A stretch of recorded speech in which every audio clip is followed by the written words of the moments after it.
على حب رسول الله الثالثة بأعلى أصواتكم.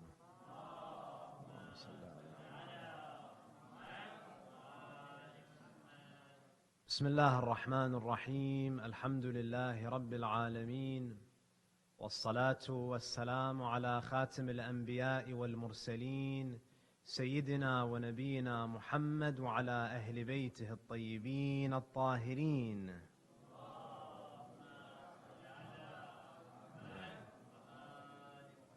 صلى الله عليه وعلى آله الطيبين الطاهرين. صلى الله عليك يا رسول الله، صلى الله عليك يا سيدي ويا مولاي يا أبا عبد الله، يا رحمة الله الواسعة ويا باب نجاة الأمة، ويا عبرة كل مؤمن ومؤمنة.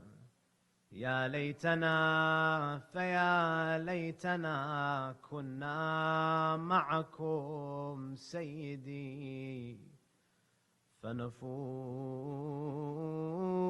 والله فوزا عظيما.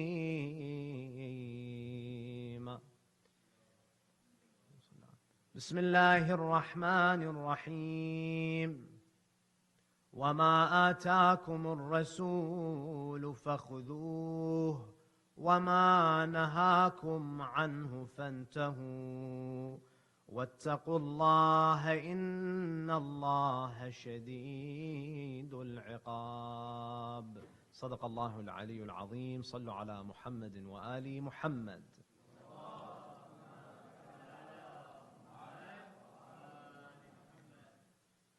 We have a hadith from the Holy Prophet where he says, لِكُلِّ شَيْءٍ زَكَاةٌ وَزَكَاةُ الْأَبْدَانِ الصِّيَامِ.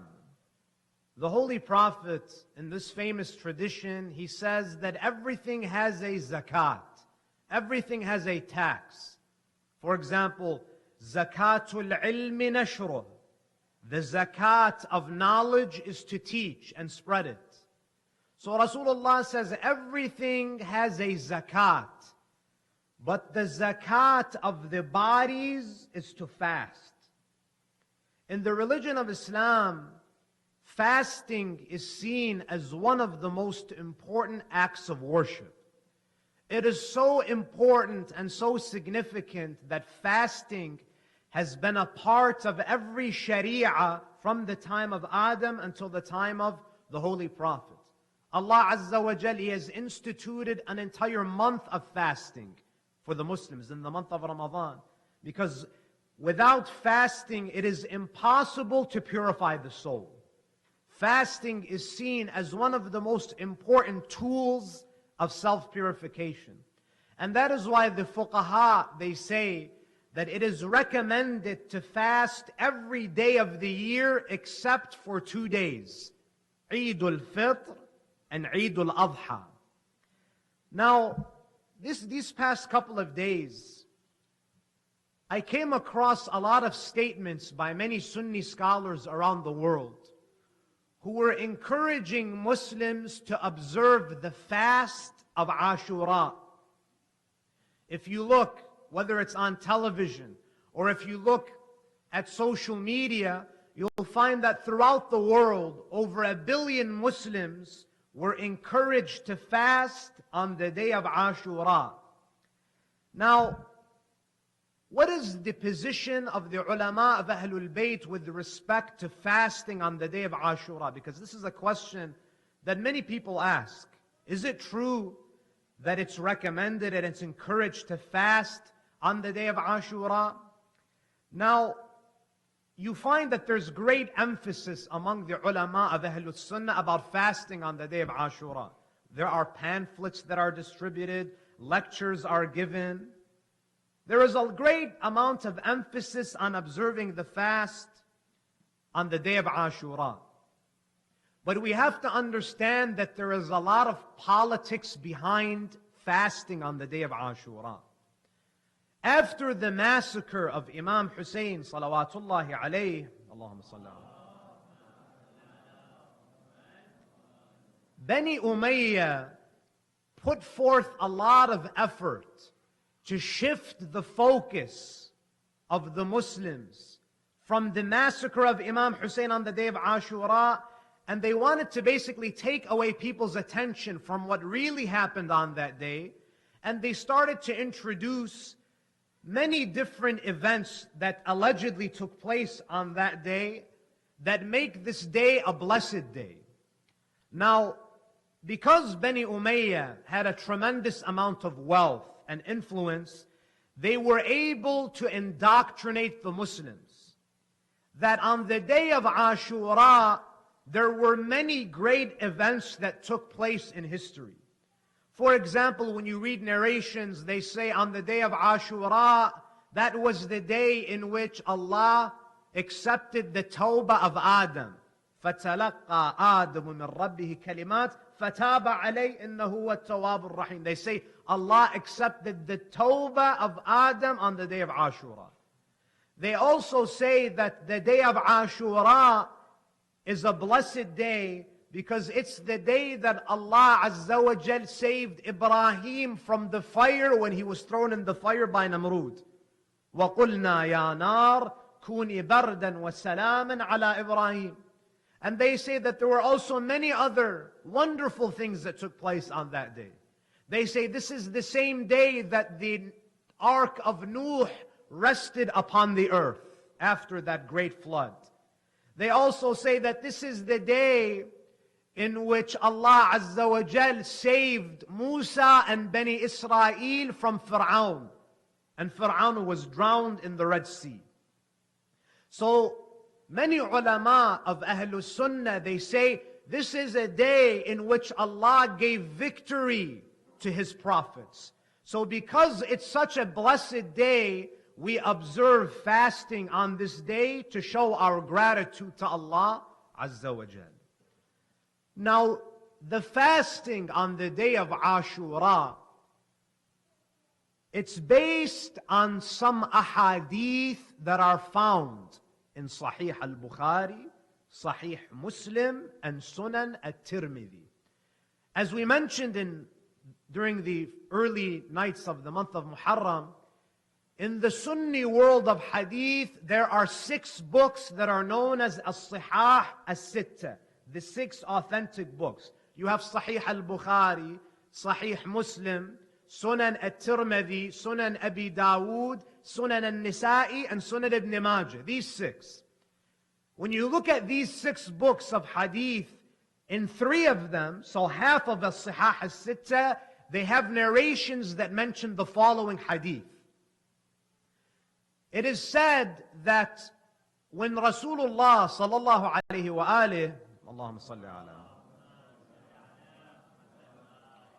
when the Holy Prophet migrated from the city of Mecca to Medina, when he arrived in Medina, he saw a group of Jews fasting. They were observing fast. So the Holy Prophet asked them, "Why are you fasting?" They told him, "O Muhammad, we are fasting because this is the day in which God saved Musa and Bani Israel from Fir'aun. So to show our gratitude towards Allah, we fast on this day in celebration of that auspicious occasion." The hadith says that when the Prophet heard this, he told the Muslims, "Ana awla bi Musa." I am closer to Musa. After all, I'm a prophet and he's a prophet. So he instructed the Muslims to fast on that day. Some of the Muslims said, "Ya Rasulullah, are you going to imitate the Jews?" He said, "We will fast on Tasu'a and Ashura. We will fast on the 9th and the 10th of Ashura." So this is the narration that many of the ulama of Ahlul Sunnah wal Jama'ah, they refer to as the basis for the recommendation of fasting on the day of Ashura, on the 10th of Muharram.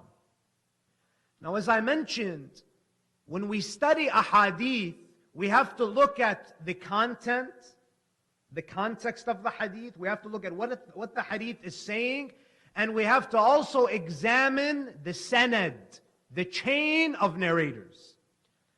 All of these ahadith, we have a few of them, that refer to this incident where the Prophet sees the Jews of Medina fasting, and they tell him that we're fasting because this is the day that Allah saved Musa and Bani Israel from Fir'aun.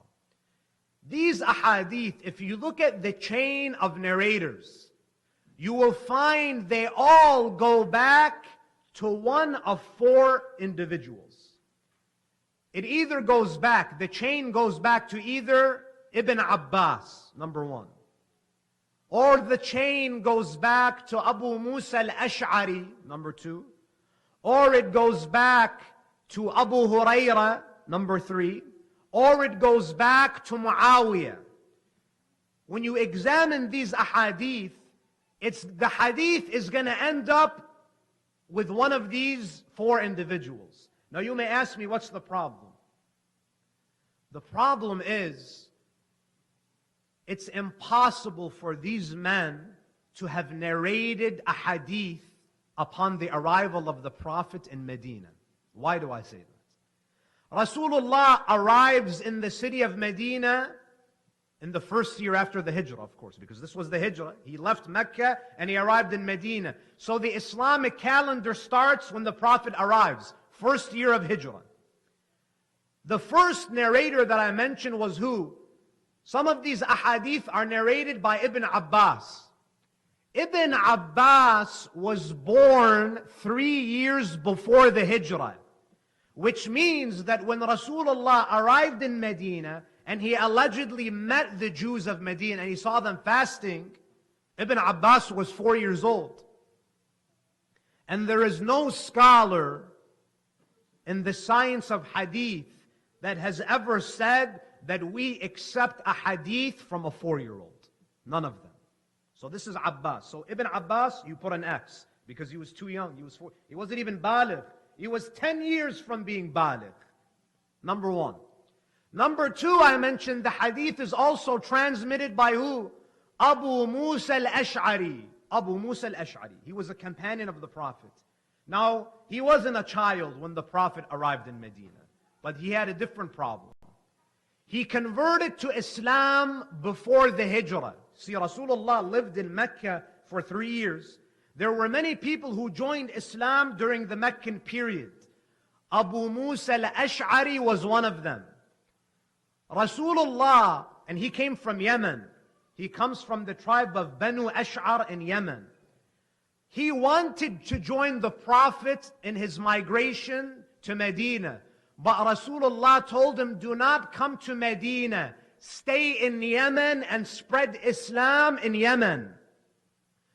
In the history of Islam, Abu Musa al-Ash'ari is seen in Medina in the year of the Battle of Khaybar, 7 years after the Hijrah.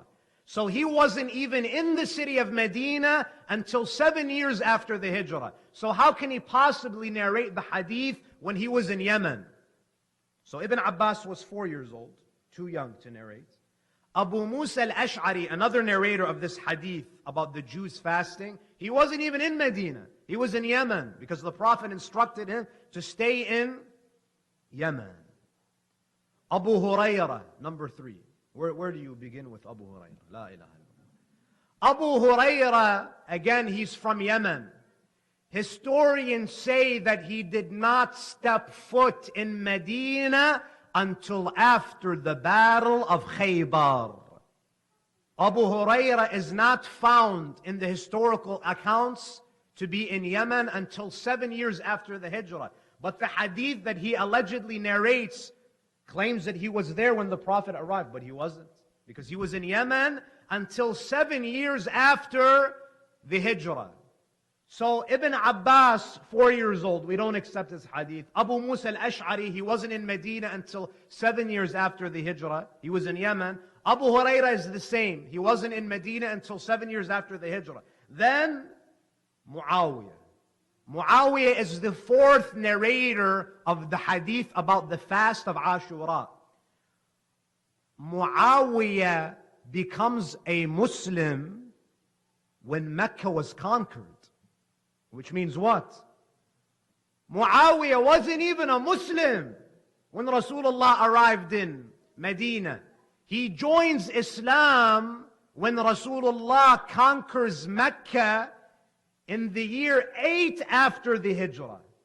So when you look at all of these ahadith and you look at the individuals who are narrating the hadith, it's very clear that we are dealing with a hadith that has been fabricated. Because none of these four could have possibly narrated this hadith from the Holy Prophet. Number two, the hadith says that the Prophet urged the Muslims to fast on Ashura because he saw the Jews fasting on Ashura. Ibn al-Athir, who is a Sunni scholar, he says we have to bear in mind that sometimes a word has a meaning during the time of the Prophet, but that meaning changes later on.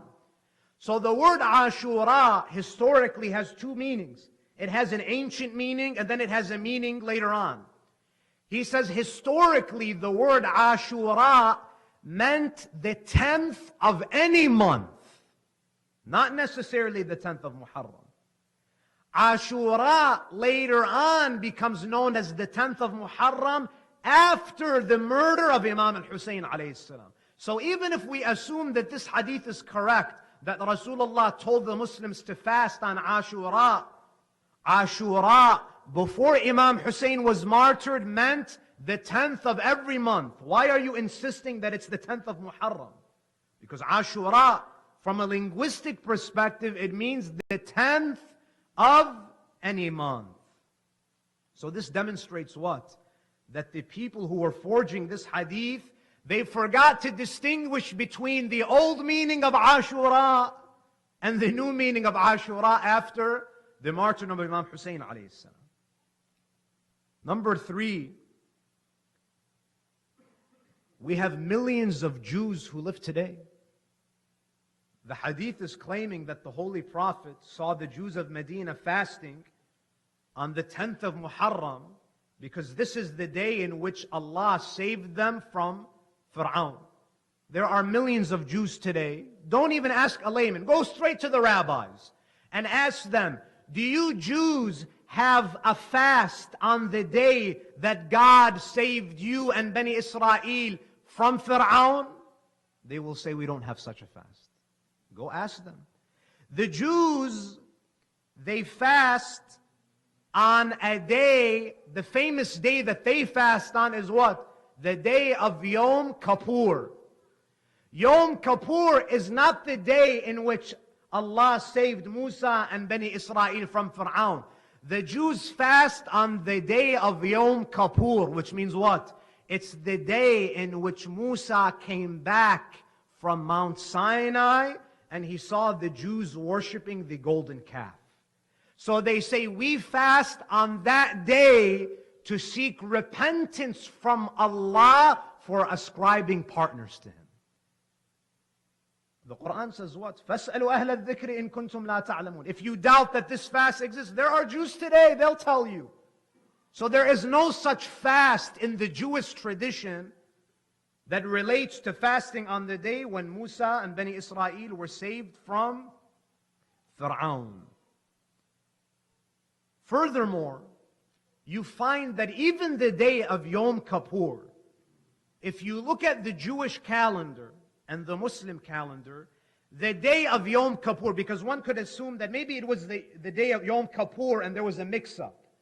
Even Yom Kippur never corresponded with the month of Muharram until 28 after the Hijrah. So during the Prophet's life in Medina, Yom Kippur never coincided with the month of Muharram in his life in Medina. So it's impossible that it was that day that the Jews used to fast.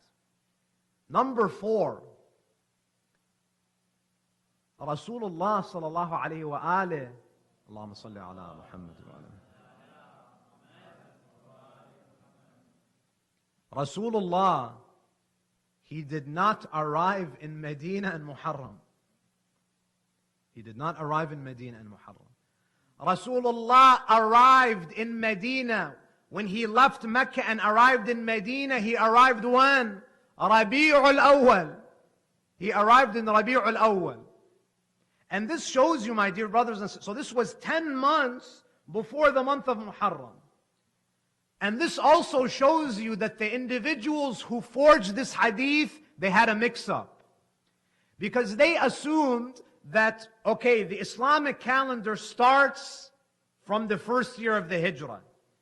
And the Islamic calendar starts with the month of Muharram. So they assume that Rasulullah arrives in Medina, the Islamic calendar starts year number 1, and it also must be month number 1. But they didn't realize that Rasulullah sallallahu alaihi wasallam, he arrived when? Rabi'ul Awwal. You see, sometimes when liars, they try to forge, they can't keep track of everything. So there are many problems with these narrations. And perhaps the biggest issue that we have with this hadith is the following. Is it possible that the Jews of Medina know the Sharia of Musa more than Rasulullah sallallahu alaihi wasallam himself? Rasulullah sallallahu alaihi wasallam, you're telling me that he is ignorant of the practices and the teachings of Musa, and the Jews have to teach him? Rasulullah sallallahu alaihi wasallam, he receives revelation. I ask you, my dear brothers and sisters, if you had a question and you wanted to know if something was valid or not, say you had a question about a certain issue in your salah, and you had the number of a marji', and you can contact that marji' directly. Are you going to rely on what the people around you are saying, or are you going to get in touch with the marji' that you have a direct line to? Rasulullah has a direct line with Allah Azza wa Jal. Is it conceivable that the Holy Prophet is going to ask the Jews, what are you doing? And he's going to adopt a practice of the Jews that the Prophet is going to take from the Jews? So Rasulullah sallallahu alaihi wasallam, he did not arrive in the city of Medina during the month of Muharram. It was during the month of Rabi'ul Awwal. It's also important for us to keep in mind that there are many days in the Islamic calendar where it's recommended to fast. The 27th of Rajab, Al-Bi'th al-Nabawiyyah. We have many ahadith. There are more ahadith in the books of Ahlul Sunnah that emphasize fasting on the 27th of Rajab, which marks the beginning of the prophetic mission. Why is it that the ulama, they don't emphasize fasting on the 27th of Rajab? Why is it that there is no emphasis on fasting throughout the year? Why is it always about the 10th of Muharram? It's because many of them are victims. They're victims of a manufactured history, and they don't even know it. They don't even realize it. So when people tell you, why do you Shia not fast on the day of Ashura? We tell them, number one, the tradition that's found in your books, the 4 narrators, Ibn Abbas was 4 years old. We don't accept his hadith. Abu Musa al-Ash'ari wasn't even in Medina. He came to Medina 7 AH. Abu Hurairah, same thing. He was in Medina. He didn't come until after the Battle of Khaybar. And Muawiyah wasn't even a Muslim. He wasn't even a Muslim. You guys are narrating a hadith from non-Muslims now. So we have to understand, because many of us, when this question is posed to us, we don't have an answer. All we say is, oh, this is fabricated. But you have to be able to prove how this is a fabricated narration. Now, what do the ulama of Ahlul Bayt say about fasting on the day of Ashura? Many of you may not know that we have ahadith from the Imams of Ahlul Bayt that actually encourage fasting on the 10th of Muharram. Many of us may not know this. If you look at the ulama, the fuqaha of the Shia school of thought, you'll find that there's a dispute among them about the ruling on fasting on the day of Ashura. There are 3 opinions. One opinion by Al-Muhaqqiq Al-Bahrani, he was one of the scholars of the past. He says it's haram to fast on the day of Ashura. There were many scholars of the past who say that it is haram to fast on the day of Ashura. And they refer to narrations like the one I'm going to narrate to you, We have a narration from Al-Imam Ali ibn Musa al-Ridha, salawatullahi alayhi,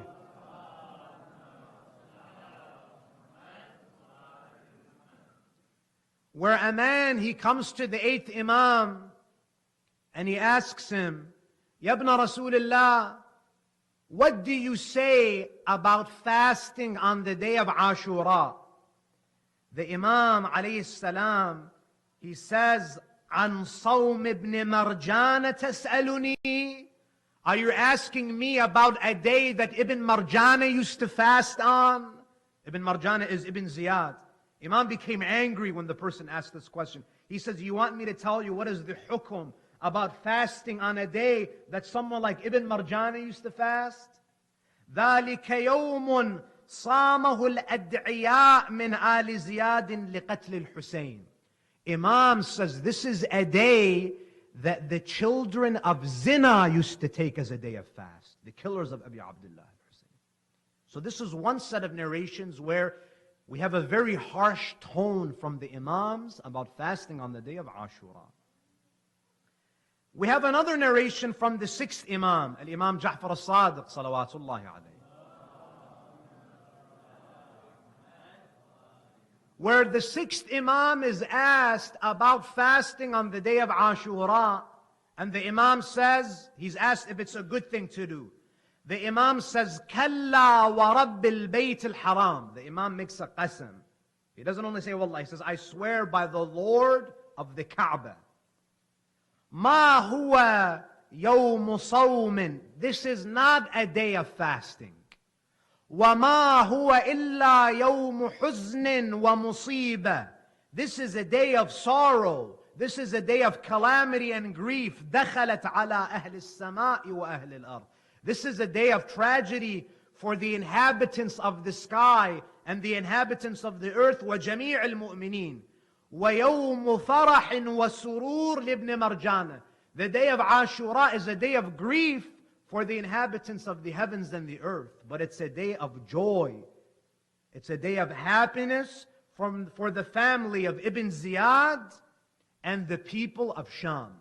So we have one set of narrations where the Imams forbid their followers from fasting on the day of Ashura. But ijtihad is not that easy, because we also have narrations that say the opposite. You know, sometimes we think that it's easy. Oh, I just open a book of hadith and I just read, and whatever the hadith says, I don't need maraji'. There are many people today says, alhamdulillah, you have a college degree, you're a very intelligent person, you're an intellectual. Open up Al-Kafi and read. Can you read Arabic? Read and just go by what the hadith says. What do you do if you have two ahadith? The sanad is authentic on both and they say opposite things. What do? See, ijtihad is not easy. I'll share with you an excerpt from the statement of a Sayyid al-Khou'i, who died in 1994. He is known as the teacher of the mujtahideen. Many of the mujtahids today, the maraji' today, they were students of this man. What does Sayyid al-Khou'i say about fasting on the day of Ashura? He says, فَالرِّوَايَاتِ النَّاهِيَةِ غير نقية السند برمتها بل هي ضعيفة السند بأجمعها. Sayyid al-Khou'i, he says, I am familiar with the narrations from the Imams that prohibit the Shia from fasting on the day of Ashura.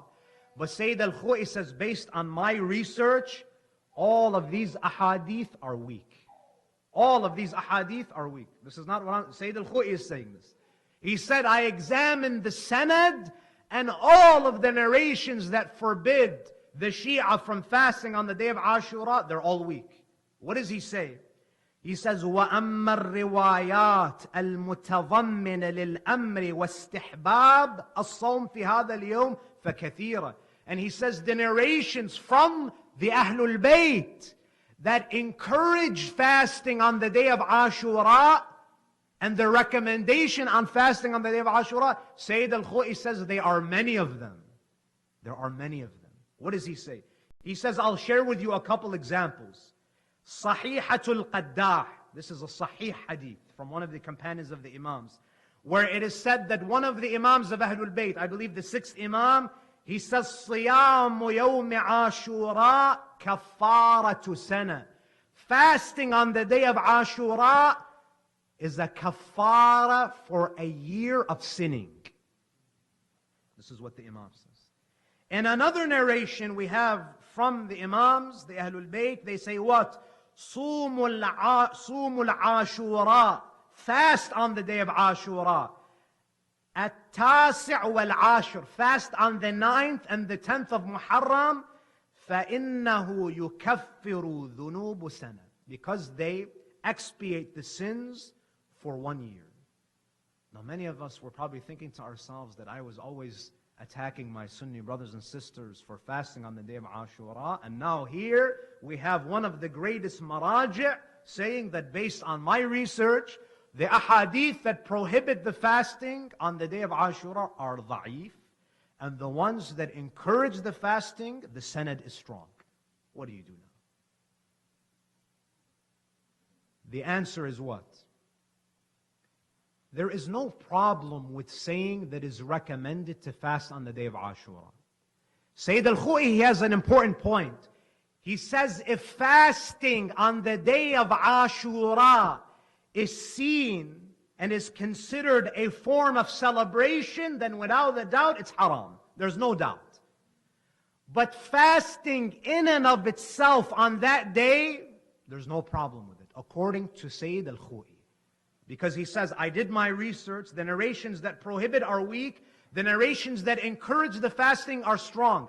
So you can fast, but you don't fast with the same niyyah as Ibn Ziyad, as the enemies of the Ahlul Bayt. You fast qurbatan ila Allah ta'ala. In the same way that you do recommended prayers on that day, on the day of Ashura, there is a fast that's recommended, according to Sayyid al-Khou'i.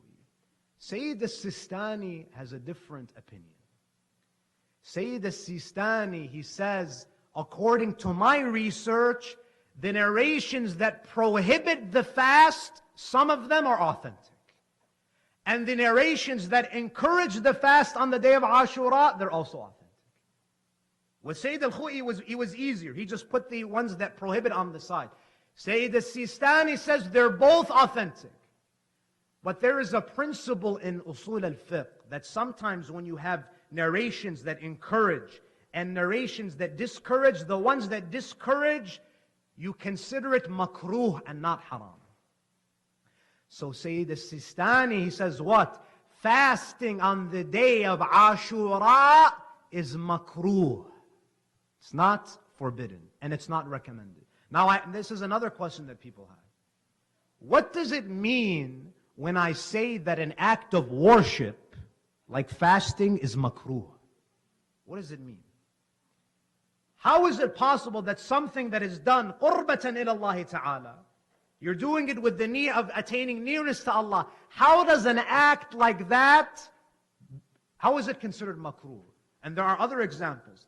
If someone is in a state of janaba, you're in a state of janaba, it's makruh for you to recite more than 7 verses of the Quran. It's makruh. You may tell me this is Quran. What does it mean that it's makruh to recite Quran? When we say that an act of ibadah, like fasting or reciting Quran, is makruh, the meaning of it is that the thawab is much less. This is the meaning of makruh. So when Sayyid al-Sistani says that it's makruh to fast on the day of Ashura, what it means is that you'll get reward for fasting, but the reward is very minimal. It's a very minimal reward. So it's important for us, my dear brothers and sisters, to keep in mind that our ulama, the ones that encourage fasting, they're not encouraging fasting because of that narration in Bukhari where the Prophet learned from the Jews. No, we have our own set of narrations. The narration that's mentioned in Bukhari and Muslim and Tirmidhi, it is a weak narration because of the points that I mentioned. Among the Shia ulama, do not think that they all agree that it's forbidden or makruh. There's a difference of opinion. Some say it's haram, some say it's makruh, and others say it's mustahab. And our responsibility is to do what? Since we are not mujtahideen, we refer to the opinions of our ulama. Wa sallu ala Muhammad wa ali Muhammad.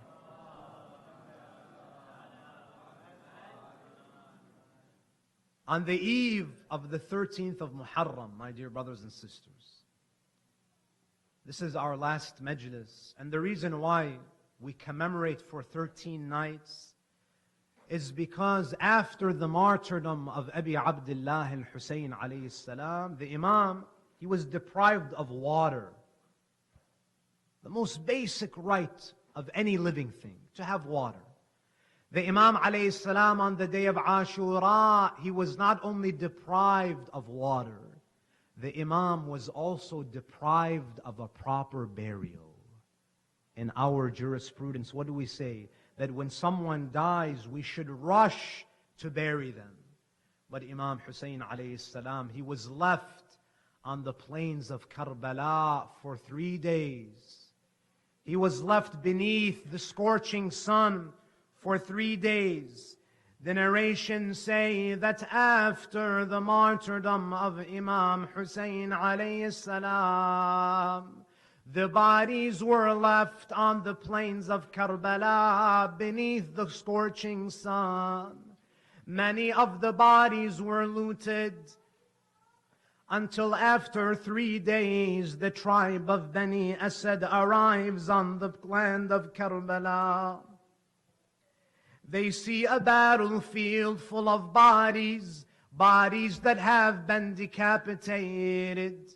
They go and they say that we have to bury these bodies. We cannot just leave them here slain on the plains of Karbala.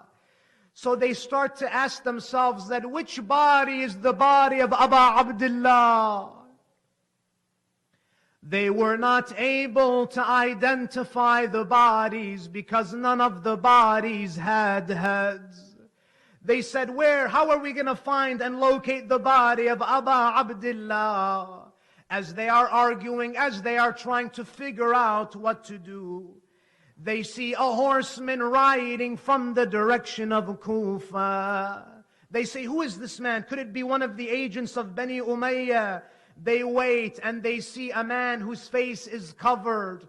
The man comes down from his horse. They go to him and they find that it is Imam Zainul Abidin alayhi salam, who has returned to the land of Karbala to bury the bodies.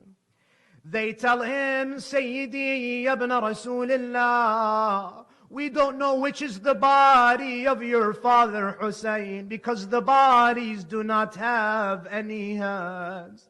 The Imam alayhi salam, he walks among the bodies until he reaches the holy body of Abu Abdullah. The body is covered with wounds. There is blood all over the body. There is no head. The Imam alayhi salam, he sits beside the body of his father and he begins to weep. The Imam alayhi salam, he puts his hands under the body of his father and he prepares to carry him. Banu Asad, they tell him, Ya ibn Rasulillah, let us help you lift the body of Hussein. He says, I do not need your help. Inna ma'i man yu'inuni. I do not need your help because the angels are helping me lift the body of Hussein. The narrations say that he goes and he buries the body. There was a grave that had already been dug. The Imam alayhi salam, he goes into the grave. He lowers the body of Hussein. As he's lowering the body into the grave, he begins to speak to the earth. He speaks to that hole in the ground. What does he say? قال طوبى لأرض تضمنت جسدك الطاهر. He says, how lucky is this piece of earth that it will be holding the body of Abu Abdullah. فإن الدنيا بعدك مظلمة والآخرة بنورك مشرقة. He tells him, oh my father, oh Hussein, the dunya has become so dark after your departure, and the akhirah, the hereafter, has become illuminated with your arrival. He buries his father, and after he buries his father, Imam Hussein, He sits on top of the grave, and with his finger on top of the sand, he writes the following message. He writes, هذا قبر الحسين بن علي. This is the grave of Hussein, the son of Ali. الذي قتلوه عطشانا غريبا. This is the grave of Hussein, the son of Ali. He writes with his hands, the one who was killed thirsty and lonely in Karbala.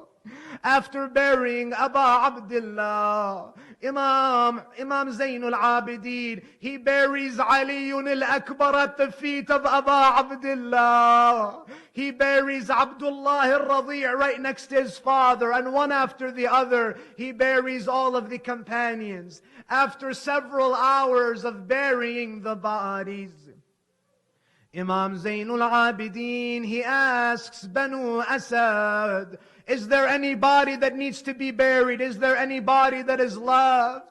They tell him, Yabna Rasulullah, there is one body next to the Euphrates.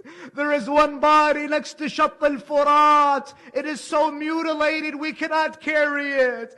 The Imam alayhi salam, he goes to the Euphrates. He sees the body of his uncle Abbas. He throws himself on the body of his uncle and he cries out, على الدنيا بعدك العفا يا قمر بني هاشم. Imam says to him, O moon of Bani Hashim, life has no value after you. And he begins to complain to his uncle Abbas. قال يا عما ليتك تنظر حال الحرم والبنات. Oh Abbas, I wish you could see the women and the children now. I wish you can see the crying of the daughters of Hussein. وهن ينادين وعطشا وغربتا. After your death, O Abbas, the children are still crying وعطشا وغربتا.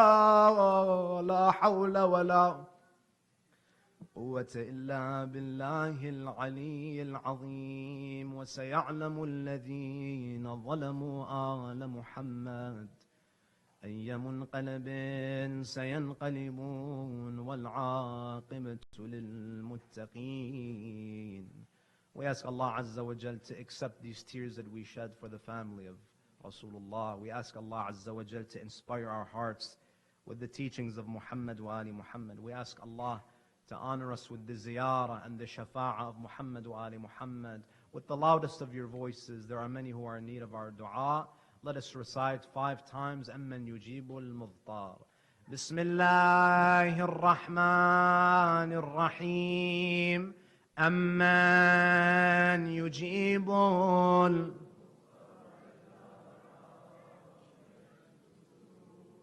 أَمَّنْ يُجِيبُ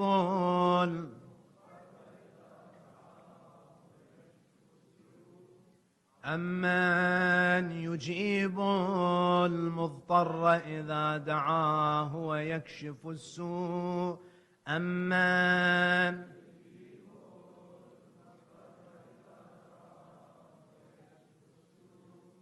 أَمَّنْ يُجِيبُ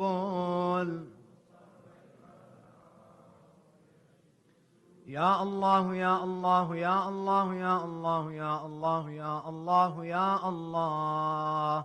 نسألك بمحمد وعلي وفاطمة والحسن والحسين والتسعة المعصومين من ذرية الحسين، فرج عنا يا الله فرجا عاجلا قريبا كلمح البصر هو أقرب من ذلك. اللهم اغفر للمؤمنين والمؤمنات المسلمين والمسلمات الأحياء منهم والأموات. تابع اللهم بيننا وبينهم بالخيرات، إنك مجيب الدعوات، إنك قاضي الحاجات، إنك على كل شيء قدير. وإلى أرواح المؤمنين والمؤمنات ومن مات على الإيمان، رحم الله من قرأ السورة المباركة الفاتحة مسبوقة بالصلاة على محمد وآل محمد.